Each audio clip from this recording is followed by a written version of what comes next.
Meron hong isang lumang joke at marahil ho ay narinig nyo na. At ang joke na ito ay tungkol sa mga biyenan or mother-in-law. Sino ho dito ngayon yung kasama nila yung kanilang biyenan o mother-in-law? Buti naman ho, wala. Pwede tayo mag-joke. Ito ho yung joke. Ano daw ho yung tawag sa isang biyenan o mother-in-law na nasa langit? Ang tawag daw sa isang biyenan na nasa langit ay angel. Kaya kung yung biyenan niyo ho ay nasa langit na, meron ho kayong angel. Ano daw naman ho yung tawag sa grupo ng mga biyenan o mother-in-laws na nasa langit? Ang sabi daw hosts of angels, na marami ho sila na nasa langit. At ano naman daw ho ang tawag sa lahat ng biyenan na nasa langit? Ang tawag daw ho sa lahat ng biyenan na nasa langit na ay peace on earth. Pasensya na ho sa imagery o halimbawa ho na ginamit ko. Di ko naman ho sinasabi na yung biyenan nyo ho, yung mother-in-law nyo ay salbahe o killjoy. Ang punto ko lang ho, minsan sa buhay ho natin ay may mga taong salbahe o killjoy, di ho ba? Tayo ngayon ho ay nasa oktaba ng Kapaskuhan o dakilang kapistahan, solemnity ng Kapaskuhan ng kapanganakan ng ating Panginoon. Pero meron naman ho tayong kapistahan ng mga martir na mga sanggol na walang kamalayan or holy innocents. The martyrdom of the holy innocents. Pasko ho ng kapanganakan ng ating Panginoon, masayang kapistahan, pero meron din hong martyrdom ng mga bata. Maraming batang pinatay.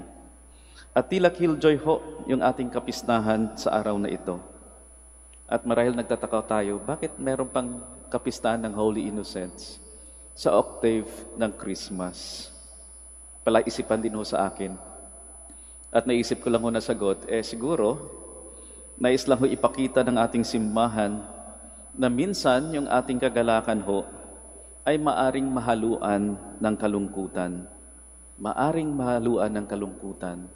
Dahil may mga taong killjoy, siguro may mga taong salbahe, kagaya ni Herodes na narinig ho natin sa ating ebanghelyo. Salbahe ho, di ho ba si Herodes? Kung tutuusin, ay masabi ho natin, napakasalbahe ni Herodes. Bakit ho? Kasi ang dami niyang pinatay. May mga anak ko siyang pinatay. May mga kamag-anak na pinatay. At sa ating ebanghelyo, may mga batang pinatay. Maraming batang pinatay. Dahil ho, ayaw niyang bumitaw sa trono. Ayaw niyang bumitaw sa kapangyarihan. Salbahe, killjoy, si Herodes. May mga Herodes din ho ba sa buhay natin? May mga taong salbahe, mga taong killjoy din ho ba sa buhay natin? Marahil sa pamilya ho natin, o di kayo sa opisina ho natin, di ho ba?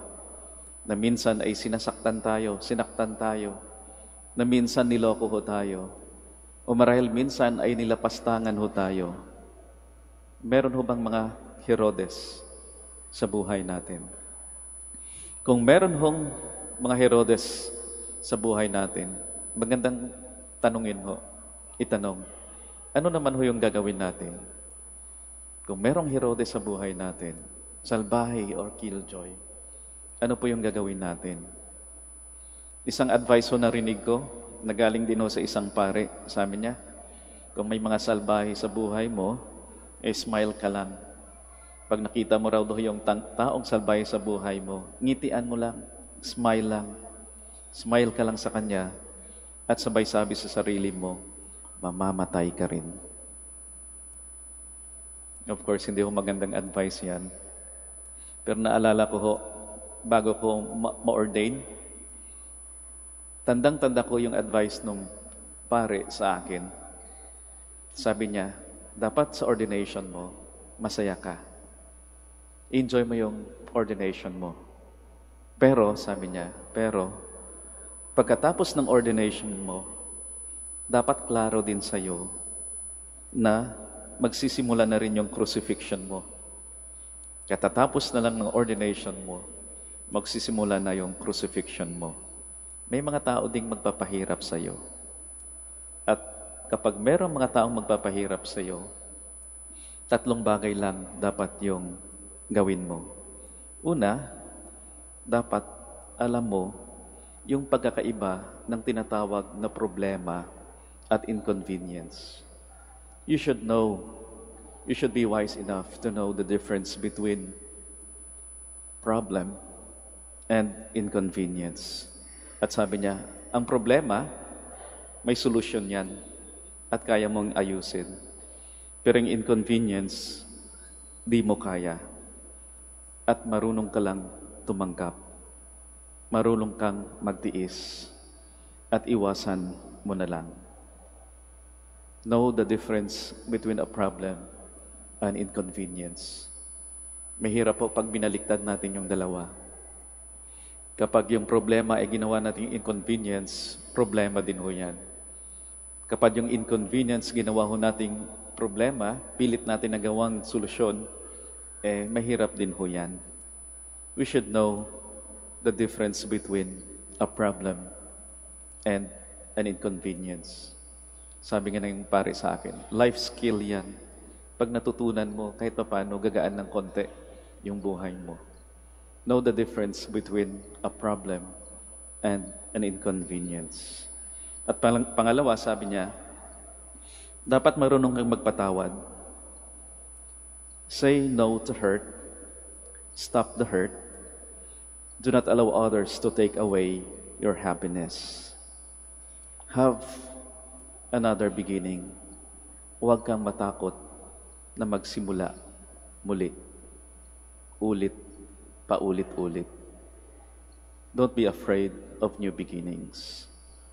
At yung pangatlo na advice ho niya, dapat umasa ka palagi sa Kanya, sa Diyos, na di ka pinapabayaan. Yun po yung advices sa akin nung isang pari bago ako ma-ordain. Na hanggang ngayon ay dala-dala ko pa rin naman yung advices na yon. At sa tingin ko, ganun din ho yung ginawa ni San Jose.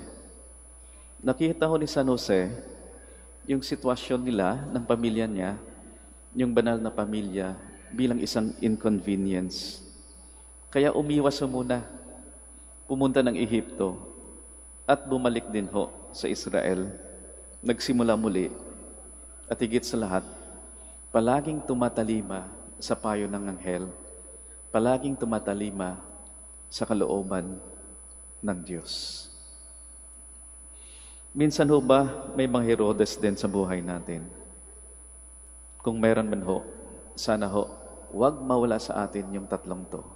Karunungan, the wisdom to know the difference between a problem and inconvenience. At pangalawa, kapatawaran. Say no to hurt. Stop the hurt. And have a new beginning. At pangatlo, pananampalataya. Always hope in God who always take care of us. May mga salbahe minsan sa buhay natin. Huwag lang ho mawala yung karunungan, kapatawaran, at pananampalataya. At pahabol lang ho. May dalawa akong pahabol. Unang pahabol, sana di rin ho tayo naging Herodes para sa iba. At pangalawa, sana wag ho nating gawing Herodes ang mga propeta sa buhay ho natin. Dalawang mahalagang paalala din ho yun. May mga salbahe, Herodes sa buhay natin. Pero sana hindi din ho tayo naging Herodes sa iba. At sana wag ho nating gawing Herodes ang mga propeta sa buhay ho natin.